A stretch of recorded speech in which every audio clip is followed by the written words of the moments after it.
기도하겠습니다. 하나님께 감사를 드리며 오늘 하루 우리와 함께 하시는 성삼위 하나님의 은혜를 누리며 참된 기도의 비밀 속에 승리하는 은혜의 날 되도록 함께 하시고 축복하옵소서. 감사드리며 살아계신 주 예수 그리스도의 이름으로 기도합나이다. 아멘.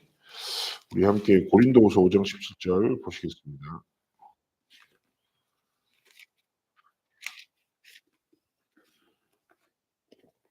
5절 보시겠습니다. 또 하십니다. 그런즉 누구든지 그리스도 안에 있으면 새로운 피조물이라 이전 것은 지나갔으니 보라 새 것이 되었도다. 아멘. 오늘은 꼭 필요한 재창조 응답이라는 제목으로 함께 좀 말씀을 나누고 기도 제목을 발견하기 원합니다. 어, 오늘 성경 말씀을 잘 아실 겁니다. 그리스도 안에서 우리는 이전 것이 아니라 하나님의 것 되었다. 그리스도 안에서 하나님 주신 구원의 참된 축복을 말하고 있죠. 저 재창조라는 것은 한 단어로 하나님의 것이 되었다는 거예요. 우리의 삶, 우리 영적 신분과 우리가 살아가는 오늘, 우리의 과거, 우리가 앞으로 만나게 될 미래까지도요. 우리가 원래 어디 있었습니까? 사단의 거짓말에 빠져 죄 가운데, 재앙 가운데 하나님을 향한 끝없이 도전하는 바벨탑의 그런 흐름 속에서 영적으로 무지하고 그다음에 하나님을 떠난 근본 문제에 빠져 우리의 삶이 있었죠. 그런데 우리의 삶에 하나님의 놀라운 은혜가 임했습니다. 그게 뭡니까? 성삼위 하나님의 능력과 보좌의 축복이 우리의 형상과 우리의 영혼 속에 임한 것입니다. 이게 구원을 의미하죠. 그리고 그 하나님이 임한 걸 떠나서 지금도 우리와 함께 하시 그리고 우리가 진짜 하나님을 바라보고 복음을 붙잡을 때 하나님의 생기가 하나님의 성령이 여기서 말하는 창세기 2장 7 절에는 푸뉴마라는 단어를 써요. 이게 뭐냐? 하나님의 전능하심이 하나님의 성령이 우리의 마음과 영혼과 생각의 모든 것을 다스리신다는 의미입니다. 즉 우리가 구원받았다는 것으로 성삼위 하나님이 우리 속에 우리와 하나님의 전능하심이 우리의 삶 가운데 세 번째 무엇입니까? 에덴의 축복이 우리 주변에 존재하는 것입니다. 결국 무슨 말입니까? 성삼위 하나님이 우리와 관련된 모든 곳에 하나님의 뜻과 계획을 우리는 오늘 이것만 듣고 창조와 응답이 뭐라고요? 아, 나는 하나님의 것이고 성삼위 하나님이 내 안에 그리고 뭐예요? 이번에 강단 말씀처럼 기도 응답의 확신. 기도할 때 나와 내 영혼과 마음과 내 주변의 모든 현장에 25의 응답이 임하는 거고. 그렇다면 오늘 딱 이것만 붙잡고 '아 그래. 지창조의 응답을 이미 누린 나는 하나님의 것이구나.' 성삼위 하나님이 함께 하시는 응답을 누리며 그 하나님께 기도를 통해서 하나님이 주신 힘으로 내가 살아야 되겠고. 그래서 조금만 깊이 호흡하면서 하나님을 깊이 바라보고 그렇게 하면서 우리가 어떤 기도를 해야 됩니까? 성삼위 하나님이 우리와 함께 또 내 영혼과 마음과 생각 속에 내 삶 속에 그리고 우리 주변의 모든 것을 기도하시면서 성삼위 하나님이 주인 되실 때 뭐예요? 모든 흑암은 음부의 권세는 사단의 권세는 완전히 무너지는 회복과 승리가 있도록 기도하면서 영적 싸움을 하기를 원하시는 거죠. 오늘 하루 첫 번째 기억하셔야 됩니다. 우리는 불신자와 다릅니다. 뭐가 다릅니까? 신분이 다르고 권세가 달라요. 그래서 기억하셔야 돼요. 세상 사람들은 뭘 따라갑니까? 사람들의 말, 세상의 흐름을 따라 걸어가요. 그런데 그게 눈에 보이지 않게 뭐예요? 사단의 나라와 사단의 인도를 따라 자기 뜻대로 자기 마음대로 사는 것 같죠? 아닙니다. 사단 인도 따라 살아가요. 그러나 우리는 구별된 하나님의 자녀들입니다. 신분과 권세 주셨어요.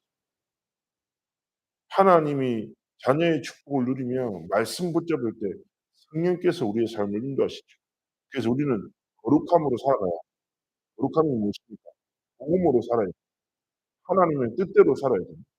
하나님의 말씀을 따라 살아야 됩니다. 이게 지성교주 내 뜻과 내 감정과 내 생각을 따라 살지 않고 이번에 강단해 주시는 오늘 아침에 주신 하나님의 말씀 또 토요일 날 말씀의 여러분 본부 여러분 조금만 생각하면서 이 속에서 '하나님 내가 무엇을 붙잡고 어떻게 살아가기 원하시는지 질문하며 하나님하고 도전하기 시작하기를 원합니다.' 됩니다. 현장 비밀 우리 현장 속에 현장에 뭐가 있습니까? 사람이 있고 일이 있습니다. 일 때문에 힘든 것보다 일과 함께하는 사람 때문에 힘들 때만 그러나 기억해야 합니다. 그 현장의 주인이 누구시다? 성삼위 하나님. 그 사람에게도 무엇이 필요하다? 성삼위 하나님의 복음이 필요하고 하나님의 은혜가 필요하고 나도 마찬가지예요. 그리스도가 누구에게 필요합니까? 모든 사람.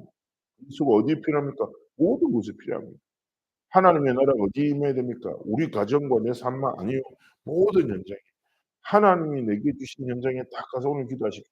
거룩함으로 직상적으로 하나님 나는 하나님의 것입니다. 나만요? 아니요. 이 현장도 하나님의 것이고 나를 불편하게 만드는 저 사람도 하나님의 것이요. 이 현장에 하나님의 예비하신 작정하신 것 뜻이 있습니다. 그래서 뭐 합니까? 하나님의 나라가 이 현장에 임하게 하옵소서. 그렇게 기도하는 겁니다. 요셉은 가는 곳마다 24를 누렸고 25의 응답이 뭐예요? 그의 밭에까지 보디발의 밭 보디발의 아내가 괴롭혀도 하나님의 나라 속 감옥 가서도 두 번째입니다. 사명이죠. 사명은 무엇입니까? 우리의 미래를 말합니다. 자, 사명이란 뜻은 사명이란 말은 우리의 미래가 하나님의 것임을 깨달은 사람의 삶을 말합니다. 사람들은 대부분 뭐 따라 살아갑니까? 자기 뜻대로 살아가요. 그리고 자기 이름을 위해 살아가요. 근데 예수님이 가르치신 기도문, 주기도문의 첫 번째 뭐예요? 하늘에 계신 우리 아버지 이름이 거룩힘을 받으시오. 진짜 복음의 사람들은 자신의 이름을 위해서가 아니라 하나님의 이름을 위해 살아갑니다. 그쵸? 그래서 미래가 하나님의 것 되는 것이 이것을 인정하고 믿고 하나님의 뜻과 하나님의 계획대로 오늘을 지켜내는 사람을 사명의 사람이라고 합니다. 그렇다면 우리는 무엇입니까? 구별된 거룩함으로 복음으로 오늘을 살고 현장 가는 모든 현장 속에 하나님의 나라를 이루고 우리의 미래까지도 하나님의 것대요. 하나님의 뜻대로 하나님의 계획대로 내 과거가 내 오늘과 미래가 하나님의 것임을 고백하며 하나님 앞에서 승리하는 삶과 길을 걸어가기를 원하시는 거죠. 기억하십시오. 우리의 삶의 재창조의 비밀이 뭐라고요? 우리가 하나님의 것입니다. 오늘도 무엇으로 살아가십니까? 하나님이 주신 힘으로. 어디를 향해서요? 하나님이 주신 영생을 향하여. 절대 언약을 붙잡고 절대 계획을 이루는 절대 여정을 통해서 하나님의 절대 목표를 이루는 참 전도자의 길과 하나님의 자녀의 축복을 누리시기를 주의 이름으로 축복합니다. 오늘 하루가 응답 25의 주역이 되는 참 복음의 증인으로서 승리하신 날 되시기를 축복합니다. 자 한번 기도하겠습니다. 살아서 역사하신 하나님께 감사를 드립니다. 오늘 이 날이 참 재창조의 응답을 누리는 증인의 길이 되도록 함께 하시고 축복하여 주옵소서. 감사드리며 살아계신 주 예수 그리스도의 이름으로 기도합나이다. 아멘. 오늘도 하나님의 말씀 쪽 승리하시기를 축복합니다.